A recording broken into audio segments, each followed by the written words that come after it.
question. Qui a pris la décision de vous placer en orphelinat? C'est ma tante parce que ça collait pas du tout entre nous. Donc elle me l'a proposé, elle me l'a montré sous forme de prospectus, elle m'a expliqué tout ça. Moi, orphelinat tout de suite, ça fait peur tout de suite parce que j'avais pas trop fait le deuil de mes parents, mais alors là c'était pire. Vous avez quel âge? Quand on m'a proposé ça, c'était l'an dernier, j'avais 16 ans.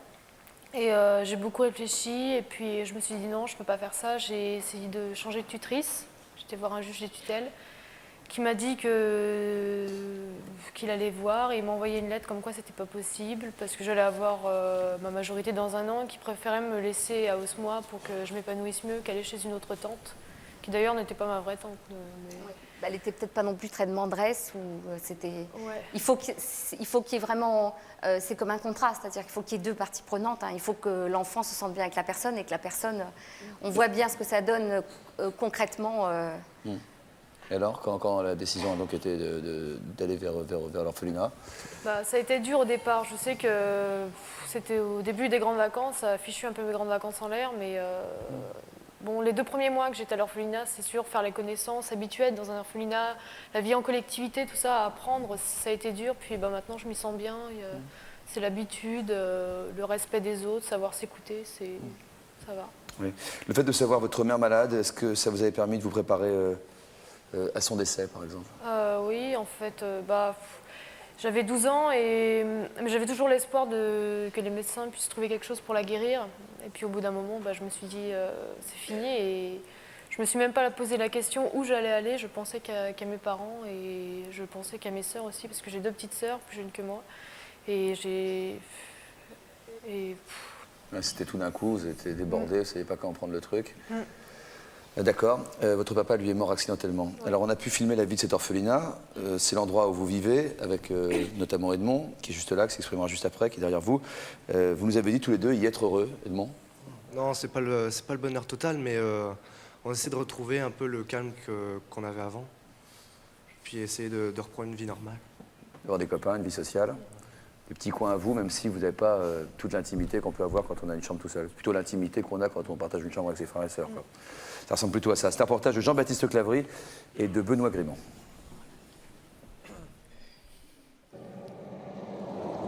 Orphelinat de la police nationale près de Bourges. Depuis sa création en 1925, ce centre accueille des orphelins, mais aussi beaucoup de jeunes dont les parents sont en difficulté.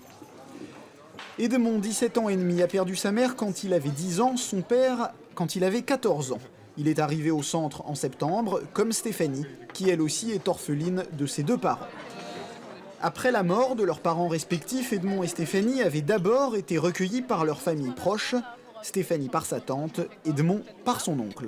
Je suis venu ici parce que j'avais des problèmes avec mon tuteur, parce qu'on s'entendait pas bien, la communication passait pas entre nous. À cause de ça, quoi, je suis venu ici. Parce que on s'entendait pas bien, quoi. Comme il a 70 ans, quoi, la communication c'était pas du tout la même. J'avais des petits problèmes avec ma tante, je m'entendais pas avec elle. Et elle a trouvé mieux de nous séparer. Et là maintenant, quand on se reparle, quand on s'écrit, des meilleurs contacts. Ça va les gars? Ouais. Bon alors voilà, ça c'est ma chambre, ça c'est là où je vis le plus souvent, quoi. Alors ça c'est mon côté, ça c'est le leur. Puis j'ai mis disposer tous les posters qui me sont propres, comme ça me fait mon petit endroit à moi tout seul. Vous vous sentez chez vous ici? Ouais, on peut dire, ouais. Comme chez mon oncle, je m'entends pas trop bien, là c'est un peu ma maison, on peut dire. Ouais, mes parents. C'est dur, parce que je me suis habitué à vivre sans eux maintenant. Ouais, il me manque. Des fois le soir, j'aime bien y repenser ou des choses comme ça. Des fois, ça me met le cafard, mais. Le soir, ouais, surtout le soir. Puis là, c'était à Toulouse. Et un instant précieux.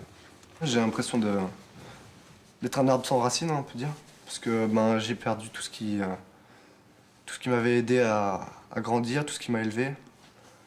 Puis maintenant, j'ai l'impression d'être comme un petit poussin qui est tombé du nid et qui doit se débrouiller tout seul un peu. Même s'il y a les éducateurs à côté, je me sens un peu tout seul, quoi. Parce pour moi, ma famille, c'était mon père, ma mère, ma grand-mère. Mais c'était pas mon oncle, ma tante ou mon frère et sœur, parce que j'ai jamais vécu avec lui. On n'est pas du même mariage. Et puis maintenant, je me sens un peu tout seul, c'est vrai. Signez-vous. Vous contrôlez les sorties? Chaque week-end. Donc ils ont le droit de sortir le samedi et le dimanche, ainsi que les mercredis après-midi, avec l'accord de l'éducateur. Et cette carte est délivrée à l'âge de 16 ans et leur permet de sortir l'après-midi de 13h30 jusqu'à 17h30. Vous vous substituez aux parents un petit peu? Non. On a plusieurs facettes. La facette du père, du frère, de l'ami, mais qui est purement symbolique. Qu'est-ce que vous allez faire, Edmond, maintenant? Je sais pas encore. On verra, on sait pas pour l'instant, on vient, mais on improvise quoi. Et d'abord, vous venez avec moi. Ouais, on va aller. On fait quoi? D'abord, vous m'accompagnez. C'est quoi votre programme, Stéphanie? Là, on va aller en ville. C'est un moment de liberté pour vous, là? Ouais, là, sérieux, ouais. Vachement important parce que l'orphelinat, bon, c'est bien pour les études et tout ça, mais il faut quand même le moment de liberté. Il y a les trucs là-bas. Et là, ça me fait plaisir. D'autant plus qu'il fait beau, c'est bientôt le printemps et tout ça. Ça va, c'est tranquille. La plupart des gens, c'est disons les adultes. Pour eux, soit on est des délinquants, soit on est des pauvres martyrs orphelins. Voilà, c'est ça. Et ça vous inspire quoi, cette attitude vis-à-vis de vous? Niveau délinquants, je trouve que c'est bête parce qu'il n'y a pas que des délinquants, là, c'est vrai. Et puis tout ce qui est orphelin, pitié, la pitié, on n'en veut pas, quoi, parce qu'on est comme tout le monde, on est des jeunes comme les autres. Puis ça peut leur arriver aussi. Et vous, Stéphanie, la pitié, vous la rejetez, le regard des autres? Complètement, oui. Parce que moi, je sais que dans mon lycée, au début d'année, quand par exemple sur les feuilles qu'on demande profession des parents et tout ça, bon, moi je mets OSMOI. Quand on a vu ça, quand une fille a dit ça, elle m'a tout de suite dit ah, t'es orpheline, machin, mais pendant. Là, elle continue encore comme ça avec moi et j'aime pas ça. Je suis quelqu'un comme une autre et. Qu'est-ce que vous lui dites? Je lui dis que c'est pas la peine d'être désolée pour moi. Elle est toujours là, je suis désolée pour toi, t'es orpheline, mais ça changera rien. Ils vont pas revenir parce qu'elle va me dire ça. On sait ce que vit l'autre. Alors que ceux du lycée, souvent ils ont l'air de parents, ils vivent bien, donc ils peuvent pas connaître. Donc, ils peuvent pas imaginer ce qu'on vit.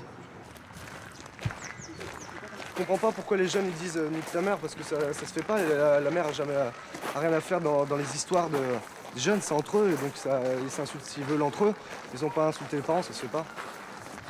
Nique ta mère, fils de pute, ouais, nique ta mère. C'est des insultes assez courantes Voilà, qui font mal c'est et qui blessent. Qu'est-ce que ça leur apporte, cette activité? Ça leur apporte un moyen de se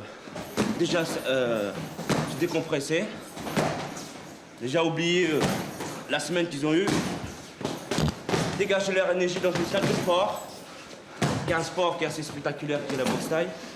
Allez, venez. Simplement, ils apprennent la boxe thaï, ils apprennent aussi les règles de la vie. Parce que la boxe thaï, on apprend comment canaliser son énergie, comme en fonction de ses études. Allez.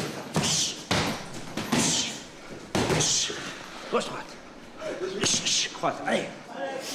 Ça m'arrive encore d'être un peu gamin dans ma tête. Moins qu'avant, mais depuis que je suis au SMOI, c'est clair que j'ai beaucoup mûri. Mais avant, c'est clair que des fois, je me comportais comme un gamin. Alors que normalement, je devrais avoir dépassé l'âge.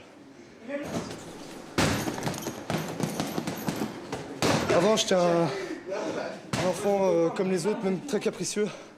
Depuis qu'ils sont morts, maintenant, ça je peux plus supporter. Par exemple, voir un enfant qui pleure pour un objet ridicule, un jouet ou n'importe quoi, ça m'énerve. Enfin, j'irai pas voir le gosse pour lui mettre une claque, mais ça m'énerve. Tu descends. On va faire un baby? Ouais. Ok. Faut aller demander la balaki. Au rez-de-chaussée garçon. Ok, je demande à Catherine. C'est dans cette chambre que vous avez dormi la première nuit? Ouais. Bon, alors là, dormi, c'est un grand mot parce que j'ai beaucoup réfléchi. J'ai dû dormir 2 heures dans la nuit et le lendemain matin, quand je me suis réveillée, ça a été dur. C'est là vraiment où il y a tout. Là, j'ai plus rien chez ma tante, mais j'ai tout ici. Je trouve que c'est mieux comme ça d'ailleurs, parce que j'ai toute mon intimité. Mon petit coin lavabo, tranquille. Moi et mes petites sœurs, à l'anniversaire de mon père, moi quand j'étais petite, moi, ma sœur, mon père, et ma sœur et mon père. Ces photos, j'en ai besoin, c'est celles que j'aime le plus, et sans elles, je crois que je pourrais pas. Pourquoi? Parce que c'est votre père? Ouais, mais j'ai besoin de les regarder, puis même c'est le fait de les avoir mis là, quand je choisis mes habits le matin, j'ai besoin de les regarder, j'ai toujours besoin d'avoir un contact avec mon père. C'est le poster de mon père, il date de au moins 12 ans, quand il avait sa moto juste avant sa mort, parce qu'il a eu un accident de moto.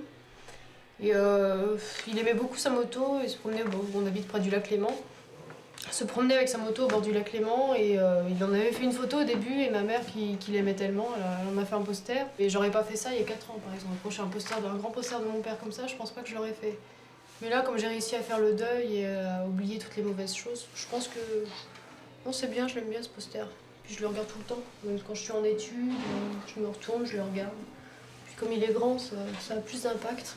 Peut-être c'est sûr que les éducatrices, quelquefois, c'est sûr, c'est le rôle de parents, quelquefois, quand elles nous donnent des règles, quand elles nous conseillent.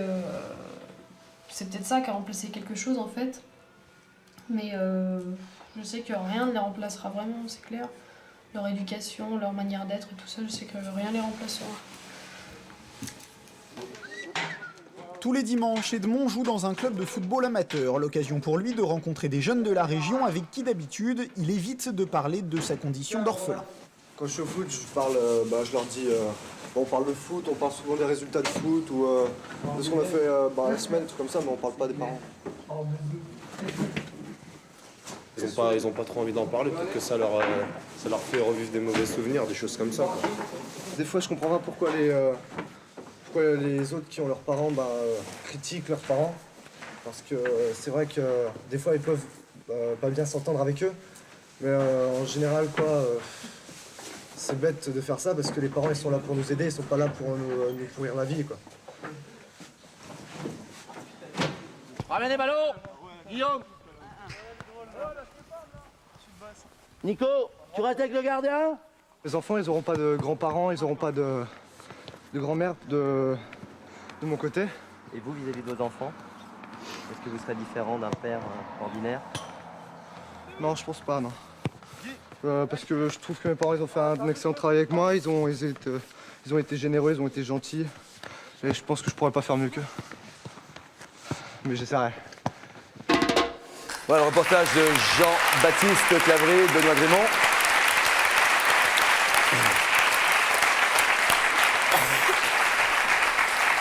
En fait, on n'a pas très bien compris ce qui a déclenché votre départ pour l'orphelinat. Vous vous entendiez pas bien, elle vous a montré des prospectus, ça ne pouvait plus durer parce que vous étiez avec vos sœurs, vous étiez toutes les trois? Oui, on était toutes les trois, mais le problème c'est qu'elle a une éducation très stricte et ma mère avait l'opposé. Elle m'éduquait complètement l'opposé et ça n'a pas marché. Et quand j'ai commencé à vouloir sortir ou des trucs comme ça, elle voulait, mais je savais qu'au fond d'elle-même, ça lui plaisait pas, quoi. Et elle a décidé de nous séparer et je trouve que c'est vachement mieux comme ça parce que bon, là on garde toujours des contacts par écrit, très peu au téléphone, mais c'est mieux comme ça, on s'entend mieux parce que... Vous retrouvez un contact presque que vous n'aviez pas avec elle, quoi. Ouais. Et avec vos sœurs? Avec mes sœurs, je sais que je leur écris, mais je les vois pas souvent parce que déjà pour monter en week-end, elles vont avoir 15 et 14 ans. Déjà pour monter en week-end, c'est un peu la galère parce que entre le bac à préparer, le train à prendre, parce que à compter que ma tante veut que je prenne le train que le samedi matin parce que c'est trop tard, ça fait des cours week-end et... Donc c'est pas souvent dans l'année, quoi. C'est pas souvent. Combien de fois? C'est aux vacances. La dernière fois, c'était aux vacances de Noël. Elle vous manque? Ouais, beaucoup. Et je sais que j'essaie d'éviter d'y penser parce que sinon ça irait pas. Et ça colle entre votre tante et vos deux sœurs? Apparemment, tout ce que je sais, c'est qu'elles sont bien avec. Donc moi, j'essaie de ne pas les séparer. J'ai déjà causé assez de problèmes. Vous avez déjà quoi? Causé assez de problèmes. Causé assez de problèmes? Vous avez l'impression d'avoir causé des problèmes? D'un côté, oui, je culpabilise, mais d'un autre, non, parce que je pense qu'on a de la faute toutes les deux. Et incroyable cette culpabilisation quand même, Serge, qu'on retrouve pratiquement chez tous les orphelins. Oui, j'ai l'impression qu'il y a une sorte de fatalité et que ça revient tout le temps. On a pris un coup et en plus on s'en coupe pas, une vraie double peine, quoi. On perd deux fois, quoi. vous avez l'impression que vous vous construisez peu à peu, là, au fil des mois qui passent? Ouais, là, je pense que là, déjà, je prépare mieux mon avenir. Puis bon, c'est dire qu'il y a beaucoup plus d'autonomie maintenant. Parce que je sais qu'avant, chez ma tante, bon, on était 6 enfants. Et bon, ma tante, elle ne pouvait pas s'occuper de tout le monde en même temps, c'est clair. Mais là, je suis sûre, là, il y a les éducatrices, puis c'est mieux, c'est plus autonome. Bizarrement, à l'orphelinat, vous vous sentez plus libre que chez part, quelqu'un de votre famille, quoi. Ça peut être contradictoire, mais quelque part, c'est un peu, ça l'est un peu. je me sens mieux au moins que chez ma tante. Et j'ai pas peur de le dire, mais je me sens mieux. Et vous, jeune homme, vous diriez que vous êtes plutôt heureux, que vous êtes en chemin d'épanouissement aujourd'hui, ou que vous cachez un énorme chagrin avec vos sourires? Non, pas un énorme chagrin, puisque je pense que je l'ai dépassé quand même, mais c'est vrai que j'aimerais y revoir, même que ça soit une demi-heure, pour m'excuser de tout ce que je leur ai fait. Vous êtes parti à 10 ans, vous avez 10 ans quand même à 10 ans, juste avant, j'ai fait des... Serge, dites quelque chose à ce jeune homme. Ça va passer. De votre expérience, de votre expérience. Il faut que ça passe, non. Mais non, il faut que ça passe, il faut que tu pleures un grand coup. Tu pleures? Non, jamais. J'ai pleuré pour la mort de ma mère, mais depuis, j'ai pas pleuré. C'est ça. Pas pleuré une fois? Sorte. Moi, oui. Mais devant les autres, j'essaye de calmer le jeu, surtout dans l'orphelinat. Si tout le monde se met à pleurer en même temps... C'est clair que les éducateurs, ils ont du boulot, donc on cache. C'est peut-être pas souvent bien de masquer, mais... Faut que ça sorte à un moment ou à un autre. Il faut que ça sorte. Vous êtes proches les uns des autres dans l'orphelinat? Sans dire, tous les orphelins ont des points communs parce qu'ils ont tous vécu les mêmes choses et qu'ils se comprennent sans se parler, etc. Sans aller jusque-là. Il y a quelle ambiance, quelle atmosphère entre vous tous? C'est de la fraternité, de la solidarité? Je pense pas, parce que des fois, on oublie qu'on est orphelin, mais... Il y a beaucoup, des fois on est fraternel à la fois et puis de notre côté hypocrite parce que y a beaucoup d'hypocrisie, mais d'un côté on sait qu'on sera toujours là les uns pour les autres et on a ce point commun en nous qui nous fait vivre en fait. Vous construisez des relations durables avec certaines personnes, vous avez l'impression? Dans des étapes importantes de votre vie, un âge important de votre vie? Non, je dis, vous construisez quand même des relations solides avec les autres? Oui, vous faites des amis qui sont, comme on dit, mon meilleur ami, ou c'est comme mon frère ou ma sœur, etc. Non, mais c'est clair que je vois, par exemple, il y en a qui sont venus les dernières et qui ont gardé des bons contacts avec ceux qui y sont encore. Je pense que je ferai la même chose avec certains. C'est clair qu'on ne peut pas faire ça avec tout le monde, on ne peut pas aimer tout le monde. Bien sûr que non. Mais c'est vrai que par rapport à Osmois, il n'y a pas tout le temps de la fraternité. Ça dépend de la personne. En réalité, on ne regarde pas s'il est orphelin ou si... on ne regarde pas par rapport à ses problèmes, on regarde par rapport à la personnalité. Si on l'aime pas, on l'aimera pas. D'accord, normal. Enfin, c'est plus logique en tout cas. Quand vous êtes perçu à l'extérieur, quand vous vous déplacez, etc., et que beaucoup d'entre vous disent pas qu'ils sont orphelins? La plupart du temps, on n'en parle pas, on essaie de le garder pour nous parce que c'est vrai que moi, j'aime pas me prononcer comme en disant moi je suis orphelin et crier sur les toits. Parce que d'un côté, ça fait affiche. Parce qu'après, ils font c'est un orphelin, donc on est un peu... Sticker sur le front. Voilà, c'est une étiquette, donc j'ai pas envie qu'on me colle une étiquette. Mais d'un côté, ils sont obligés de le savoir, puisque au début de l'année, on remplit des fiches pour que les profs nous connaissent. Donc même dans la cour, au début, quand on se connaît pas, ils nous disent ouais, qu'est-ce qu'ils font tes parents dans la vie? Il faut bien leur avouer, quoi. Donc on est obligé tôt ou tard de leur dire. Mais on va pas en parler. Non, je dis c'est dégueulasse cette histoire des fiches à l'école. C'est dégueulasse. Parce que c'est dégueulasse, cette espèce de dénonciation publique comme ça. Dis-moi qui sont tes parents, je te dirai qui tu es. Profession de la mère. Alors moi j'ai passé mon temps, par exemple, à mentir. J'inventais des trucs. J'en ai parce que je ne supportais pas le regard de la classe, le regard du prof, le regard du machin, etc. Donc c'est un truc terrible, ça, la fiche. Qu'est-ce que vous disiez, vous? C'est toujours le même mensonge ou vous changez? Oui, j'inventais ou je changeais d'année en année, je changeais. Ouais. Une fois, j'étais en colonie de vacances, l'été suivant de la mort de mes parents, et j'osais pas dire que j'étais orphelin, et tout le monde disait qu'est-ce qu'il fait ton père, qu'est-ce qu'il fait ta mère, ça. Moi, j'osais pas dire. Donc, j'ai inventé un truc terrible. Je vois un soir le journal télévisé, et je dis, mon père, c'est lui, le type qui présentait le journal télévisé. Je savais pas quoi dire. Alors, je devenais la petite star de la colo, quoi. Ah, c'est le fils de le malheureux, s'il savait maintenant. Et tout le monde disait, ah, c'est le fils d'eux, là, c'est extraordinaire, etc. Moi, je dis, oui, mon père, pas mal, il m'a appelé, là, il m'a demandé comment je l'avais trouvé au journal ce soir, etc. Donc, je m'inventais des coups de fil, des trucs comme ça, etc. Et c'était tout à fait extraordinaire. Donc, j'étais auréolé d'une gloire terrible. Et bien, histoire vraie, le fils de ce type est arrivé dans la colo.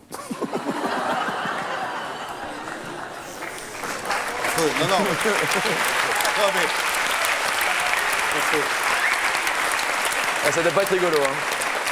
Ça ne devait pas être rigolo pour vous ce jour-là, à mon avis. Ah, j'étais affreux. Non seulement j'étais orphelin, mais j'étais démasqué et tout le monde s'est moqué de moi. C'était épouvantable. Donc je suis passé en plus pour les copains pour un salaud de menteur. Ouais.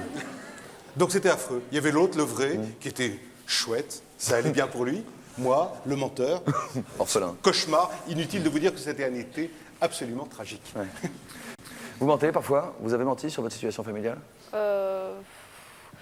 Juste après la mort de mes parents, ouais, je n'osais pas le dire et tout. Puis après, au début d'année, ça devenait un rituel. Profession des parents, allez hop, je barrais. Mes parents sont décédés.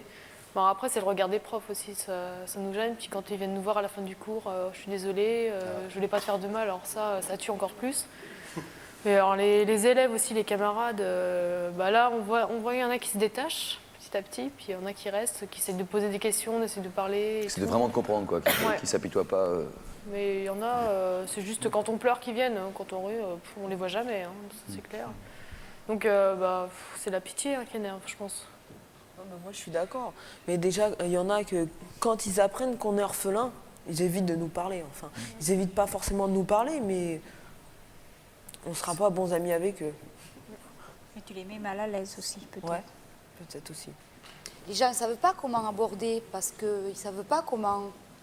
Moi, on me disait souvent, même des amis très très proches, dis donc, ça m'épate, comment tu réagis, alors qu'ils étaient complètement à côté de la plaque, quoi. Que j'étais au fond du rouleau, ils n'avaient rien vu. Mais d'un autre côté, comment aborder? Moi, on m'a dit, mais comment, Sabrina, j'aimerais bien l'aider, mais comment faire avec cette adolescente qui n'a plus ses parents? Vous mentez parfois, vous? Sur la mort de mes parents, non, je n'ai jamais menti. J'ai menti quand ma mère était malade. Et je ne voulais pas le dire aux autres. Et même pour la mort de mon père, j'ai un peu menti quand il me disait alors, qu'est-ce qu'il fait ton père? Je fais bah, il continue à travailler, tranquille. Mais au bout d'un moment, j'étais obligé de leur dire parce qu'ils voyaient bien que mon père venait plus me chercher. Des fois, je rentrais même plus le week-end parce qu'ils avaient oublié de venir me chercher. Donc, au bout d'un moment, j'étais obligé. C'était un commissaire de police, votre père? Ouais. André et François, ça vous évoque quoi quand vous avez vu ce reportage à Osmois? Bah, je sais pas, parce que bon, nous, quand on nous parlait d'orphelinat, c'était, enfin, même quand on en entend parler, c'est quelque chose de terrible. Enfin, mais à travers les témoignages, et puis ce qu'on a vu dans le reportage de Stéphanie Desnon. Bah, disons que bon, j'ai vécu à l'internat et ça me rappelle un peu cet esprit, enfin, un peu tous regroupés, enfin, en quelque sorte unis. Et puis, bon, aussi une bonne entente, une bonne camaraderie, quoi. Ça t'évoque quoi? Hop là. Bah, pas grand-chose. Mais en regardant ce reportage, qu'est-ce que t'as pensé? Bah, c'est pas comme je m'imaginais. C'est mieux? Ouais. Je voudrais dire quelque chose qui me stupéfait. Enfin, ça me touche énormément. C'est à quel point tous ces jeunes gens s'excusent d'être vivants. Et ça, c'est très impressionnant pour moi parce que il faut que vous arrêtiez de vous excuser. Vraiment, non, je vous assure, c'est pas possible. Je veux dire, vous parlez de vos parents, vous avez un culte très fort pour vos parents, mais c'est parce que vous êtes là qu'ils existent encore. Donc arrêtez de vous excuser d'exister. C'est pas possible, ça.